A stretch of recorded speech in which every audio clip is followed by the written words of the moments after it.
Hello friends, एक बार फिर से आप सबका स्वागत है हमारे चैनल में। देखिए, आज हम लोग क्लास 10 का समांतर श्रेणी प्रश्नावली 5.2 का ये 5वां लेक्चर लेकर आए हैं और अभी हम कर रहे हैं इस प्रश्नावली से रिलेटेड जितने भी एग्जाम्पल्स यानी उदाहरण हैं, उसके बाद फिर हम आएंगे एक्सरसाइज पर।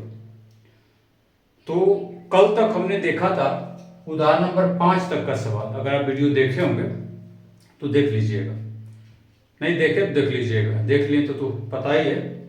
और हम आज उदाहरण नंबर 6 देखते हैं। देखिए, दिया है क्या संख्याओं की सूची 5, 11, 17, 23 डॉट डॉट का कोई पद 301 है, और अगर है तो क्यों, नहीं है तो क्यों, ये समझिएगा। तो सबसे पहले हमारे पास जो एपी दिया है हमें ये लिखेंगे 5, 11, 17, 23 dot dot dot A1, A2, A3, A4। तो पहले हम ए निकालेंगे, हमारे पास हो जाएगा 5, और डी के लिए क्या करेंगे 11 में 5 घटाएंगे तो 11 घटाओ 5 करेंगे तो 6, 17 में 11 घटाएंगे फिर भी 6, 23 में 17 घटाएंगे फिर भी 6, यानी डी मेरा समान है, ये एपी में है। और एनवा पद जो है वो हमारे पास क्या है, एनवा पद यानी इसको हम एन कहें, ये 301 है। तो सूत्र क्या होता है, जब उसको गौर कीजिए, लिखेंगे सूत्र से। सूत्र का मैं आपको बताया था, an equal to a plus n minus 1 into d. इस पे पुट कर दीजिए 301, ए है 5 और एन कितना होगा नहीं बता, ये तो निकालना है, और डी हमारे पास है 6। 301 में 5 को घटा दें क्योंकि प्लस जाकर माइनस हो जाएगा, n माइनस 1 इंटू 6। ये बच गया हमारे पास कितने 296 बराबर n माइनस 1 इंटू 6। अब ये गुना में है, इधर आकर भाग हो जाएगा 296 बटे 6 यानी n माइनस इतना कटेगा। तो देख लीजिए 2 से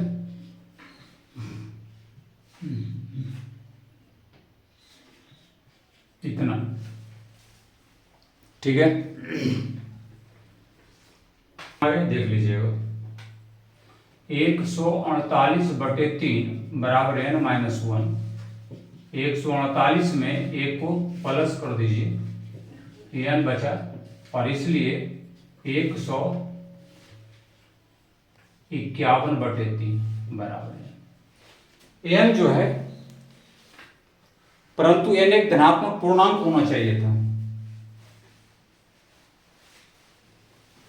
n का मान आ गया, लिखेंगे परंतु n एक धनात्मक पूर्णांक होना चाहिए था, जो नहीं है। अतः 301 इसका कोई पद नहीं है। ओके, तीसरा हम इसको बनाएंगे। धनात्मक पूर्णांक का मतलब है 151 बटे 3, ये धन पूर्णांक नहीं, ये परिमेय हो गया, जो गलत है। हमें 10, 20, 30, 40, 50 ऐसा आना चाहिए। तो चलिए, ये सवाल ऐसा था, और इसके बाद अगला सवाल। चलिए अब हम 7वां सवाल देखते हैं। ऐसे सवाल बड़े कॉमन है, अक्सर एग्जाम में पूछ देते हैं। तो ये सवाल देखिए, दिया है कि 2 अंकों वाली कितनी संख्या 3 से विभाज्य है।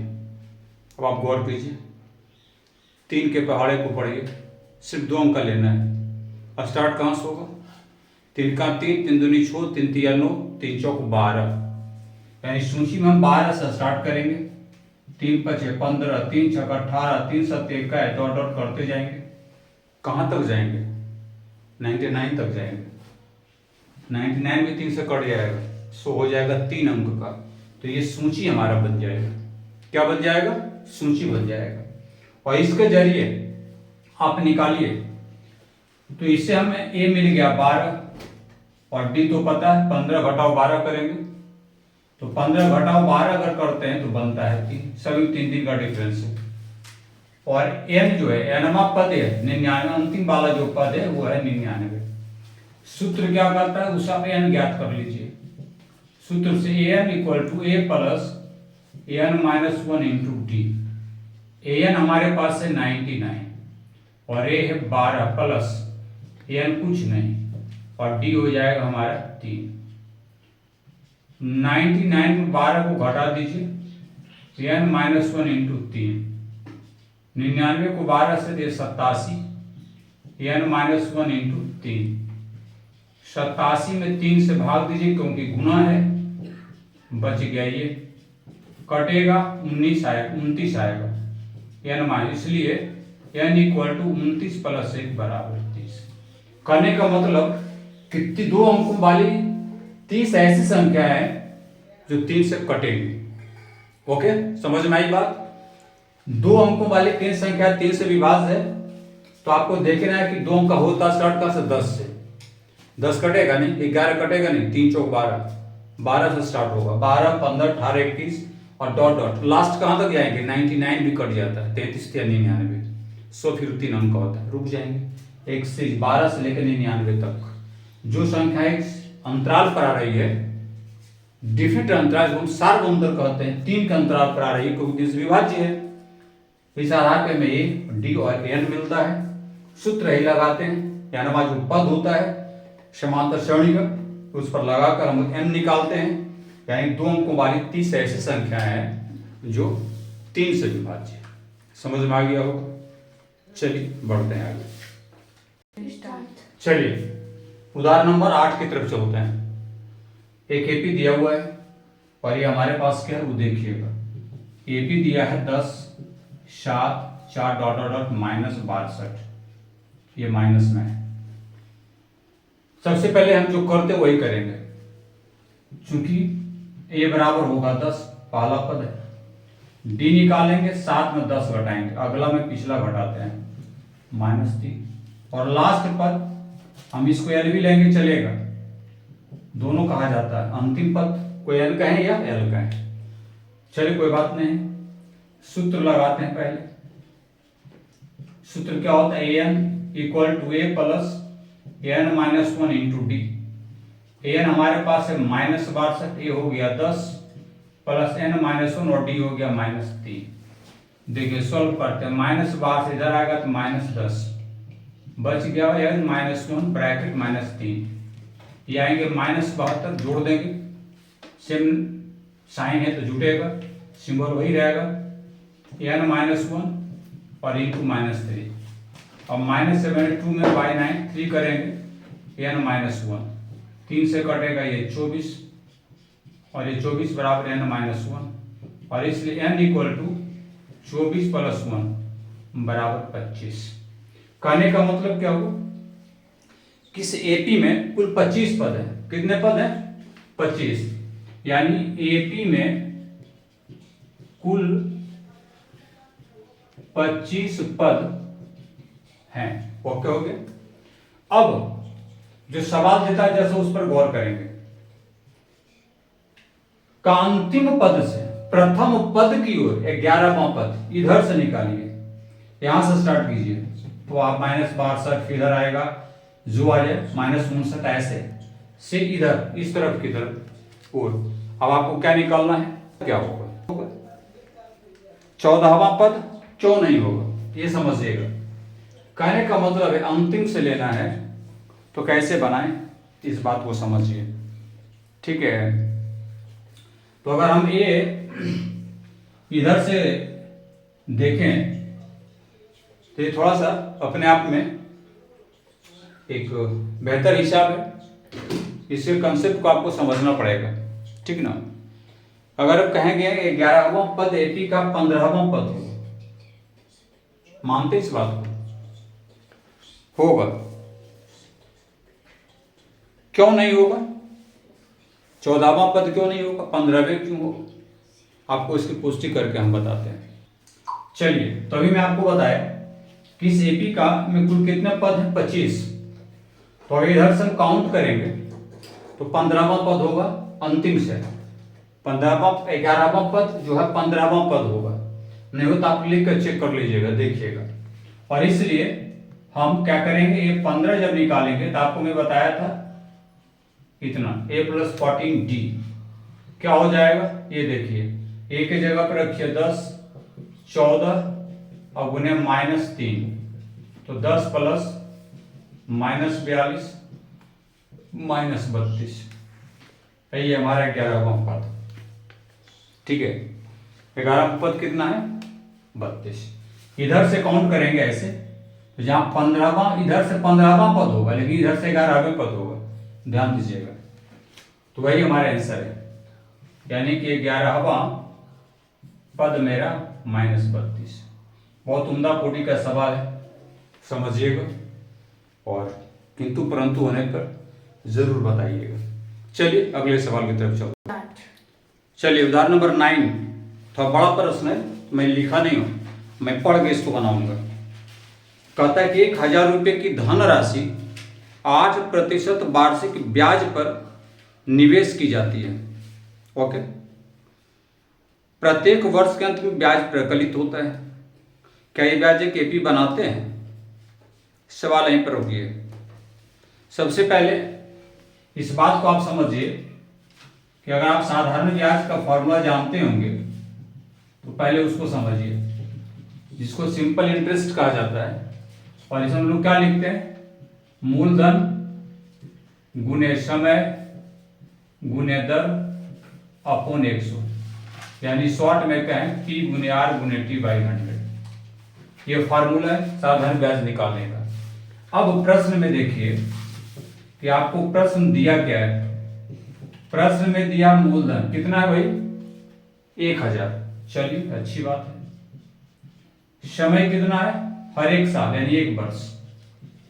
और रेट भी दिया, दर, हाँ दर दे रखा है 8%। तो पहले वर्ष के अंत में ब्याज निकालिए। पहले वर्ष के अंत में ब्याज क्या होगा, मूलधन गुने समय गुने दर, 1000 गुने 1 और गुने 8/100। डायरेक्ट लिखा, कट गया 80 रुपये। इसी तरह फिर 1 साल के बाद दूसरे वर्ष के अंत में ब्याज क्या होगा, ये भी 1000 होगा ना, गुने 8 दूसरे वर्ष में 100 से भाग करेंगे 160 रुपये। तीसरे वर्ष के अंत में, तीसरे वर्ष के अंत में ब्याज क्या होगा, 1000 गुने 8 गुने तीसरा वर्ष 3, 100 काट देंगे 240 रुपये। अब आप तो गौर कीजिए, इसी तरह हम चौथे, पांचवें, छठे, सातवें जितना निकाल सकते हैं। और इसीलिए 80, 160, 240 डॉट डॉट डॉट एक सीरीज बनता है। क्या बनता है, सीरीज बनता है। यह एक एपी है, बिल्कुल है। कैसे, 80 के बाद 160, 160 में 80 घटाइए 80 आएगा, 240 में 160 घटाइए 80 आएगा। यानी यह एपी है, यह एपी में है, क्योंकि डी बराबर आप निकाल के बता दीजिए 80 है सभी में, एक एपी हो गया। और इस आधार पर हमको 30 वर्ष में ब्याज प्रकलित करना है। कितना करना है, 30 वर्ष में। तो 30 वर्ष का मतलब क्या होगा, हम ऐसे लिखेंगे कि 30 वर्ष के अंत में ब्याज, यानी हम A30 मानेंगे। और A30 जब मानेंगे तो A प्लस 29D। कैसे, मैं बताया था ना कि आपको अगर A30 निकालना है, A प्लस 30 घटाओ 1 इंटू डी कीजिए, यानी ये formula AN equal to A plus N-1 into d. इस आधार पर एक जगह पे क्या रखेंगे, 80, हमारे ये है 80, 29 इंटू 80 कर दीजिए, 80 प्लस 29 2 32, इतना, यानी कुल मिला जुला के 2400 रुपया। कहने का मतलब कि 30 वर्ष के अंत में जो ब्याज होगा वो कितना देय होगा? 2400। 1000 रुपया रहेगा, हर वर्ष 8% के रेट में ब्याज देगा, तो 30 वर्ष में 2400 रुपया ब्याज हो जाएगा। तो चलिए, ये हमारा उदाहरण नंबर 9 था। एक सवाल और इसमें बचता है जो है उदाहरण नंबर 10, इसको देखते हैं। चलिए तो बच्चों उदाहरण नंबर 10 की तरफ चलते हैं। कहता है कि फूलों की एक क्यारी की पहली पंक्ति में 23 गुलाब के पौधे हैं। अच्छी बात है, हम यहां लिखेंगे प्रश्न से पंक्ति पहला में 23, दूसरी पंक्ति में 21, ओके, तीसरी पंक्ति में 19, ओके, इत्यादि। उसकी अंतिम पंक्ति में 5 गुलाब के पौधे हैं, यानी मान लीजिए यहां पे आके 5 पौधे हैं, तो क्यारी में कुल कितनी पंक्तियां? इट मीन्स हमें n निकालना है। तो ये तो आप समझ गए, ये सीरीज है प्रश्न के अनुसार, और इसलिए हम लिखेंगे a बराबर 23, d होगा 21 में 23 घटा देंगे तो -2, 19 में अगर 21 घटाएंगे तो -2, और an दिया हुआ हमारा है 5। अब सूत्र का इस्तेमाल करेंगे, क्या? an equal to a plus n-1 into d. an है हमारे पास, क्या वो देख लीजिए, यानी a प्लस 5 घटाओ 1 इंटू डी। ऐसा आप करेंगे नहीं, यहां पे तो निकालना है भैया, ऐसा करेंगे, ठीक है। ये हमारे पास है 5, तो 5 इक्वल टू a हो गया 23 प्लस n-1, डी का मान है -2, 5 में 23 को घटा दीजिए और ये आ गए इतने, और ये घटेंगे तो -18 इक्वल टू n-1, ये -18 बटे -2, n-1 कटेगा तो आएगा 9, 9 बराबर n-1, n बराबर 9 प्लस 1 बराबर 10, यानी इस क्यारी में कुल कितने पौधे हैं? 10। बात समझ में आई? तो एक लाइक कर दीजिएगा, और अच्छा लगा होगा तो शेयर और सब्सक्राइब भी कर दीजिएगा। तो बच्चों ये थे आज के कुछ इंपॉर्टेंट सवाल। वीडियो ज़्यादा लंबा ना हो इसका ख्याल रखते हुए आज हम यहीं छोड़ेंगे। अगली वीडियो में हम प्रश्नावली 5.2 का सवाल आप लोगों के लिए लाएंगे। तो बने रहिए, देखते रहिए, मस्त रहिए और अपने काम में व्यस्त रहिए, साथ साथ पढ़ते भी रहिए। चलिए मिलते हैं अगले वीडियो में। धन्यवाद।